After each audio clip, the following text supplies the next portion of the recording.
Tatlo ang ituturo ko sa inyo ngayon. Number 1 po ay paano makaiwas dito sa bad gateway error. Number 2 po, tips para mabilis makapasa doon sa quizzes. Number 3 po, paano makakuha ng certificates. Karamihan po sa atin, ito po ang nararanasan nila tuwing sila ay magla-login dito sa ating LMS. May nakalagay po database connection field. Lalo na po sa araw, ganyan po lumalabas.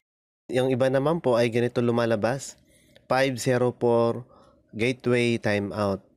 Umpisahan na po natin. Number 1, itong bandwidth or gateway error. Bawat website po ay may tinatawag po tayong bandwidth. Ano po ba itong bandwidth?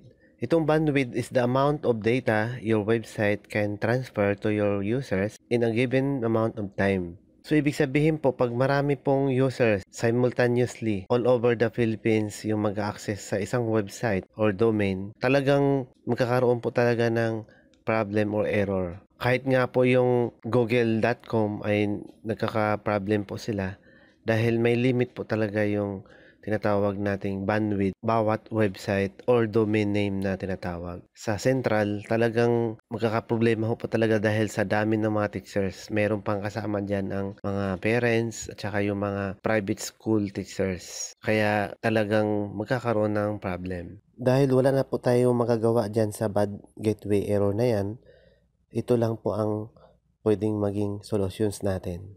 Okay, so number 1 solution para sa atin ay dapat po 10 o'clock in the evening onwards tayo po gagawa or early in the morning para po yung mga users ay kukunti lang po ang nag-access. Number 2 po, para sa kaalaman ng lahat, kung hindi nyo po napakinggan ang announcement, na pwede naman po next month until January 31, 2022 pa po ang deadline or magko-close ang LMS para sa virtual ENSET na 2.0 para sa atin, para makuha po tayong certificate.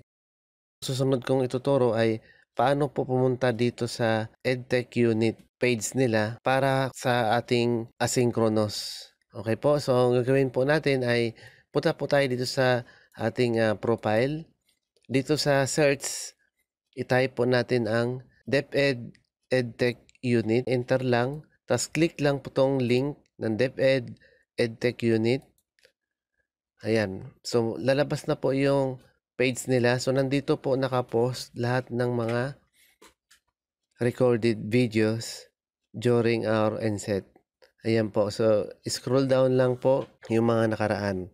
So, ang gagawin nyo lang po dito ay ipi-play nyo lang, tapos ipopost nyo lang kung kailangan. Tapos, ang gagawin nyo, pinakamagandang gawin para hindi po kayo mahirapan sa quizzes, sa pagsagot. Kung kahit na po nag-attend po tayo, minsan nakakalimutan. So, ulitin lang po. Tapos, ang gagawin natin number 2 ay write all the important details or keywords mentioned during the webinar. So, isusulat po natin lahat ng mga detalye kasi maaring lalabas po yan sa quizzes. Katulad po ng nakaraang virtual ENSET natin. So, lahat naman ay na-mention lahat. Kaya wala pong quizzes doon na mga tanong na hindi po nabanggit doon sa webinar. Next po natin ang gagawin ay punta na po tayo dito sa ating LMS account. So, dito sa dashboard po natin, i-click po natin ang site home. Ayan. So, pagka-click po natin ng site home, scroll down lang po ng konti. Tapos hanapin po natin yung ICTS, Educational Technology Unit. May nakalagay po dito sa subcategory niya na Webinar Series 2021. Click lang po. Tapos pag nakaklik na, dito sa Virtual and Service Training 2.0, i-click lang po yan. Pag-click niyan, makikita na lang po natin yan day 1 hanggang day 5. Okay po, so ngayon punta tayo sa day 1. Dito sa day 1, makikita na po natin dito yung mga quizzes na sasagutan po natin. Ayan. So, mayroon na ako dito, tapos na ako dito. So, pagka tapos na, may makita po tayo dito sa kanan na check. Ibig sabihin ng check na yan, sa checkbox, ibig sabihin yan ay tapos na. Pagka hindi pa, dito sa baba, makita po natin yung example, restricted. Ibig sabihin yan, wala pa sa check. Hindi pa po ma-download yung certificate. Paano natin malalaman na pwede na i-download yung certificate? 'Pag naka-check na po siya, Certificate of Attendance, katulad po nito, tsaka ito sa baba.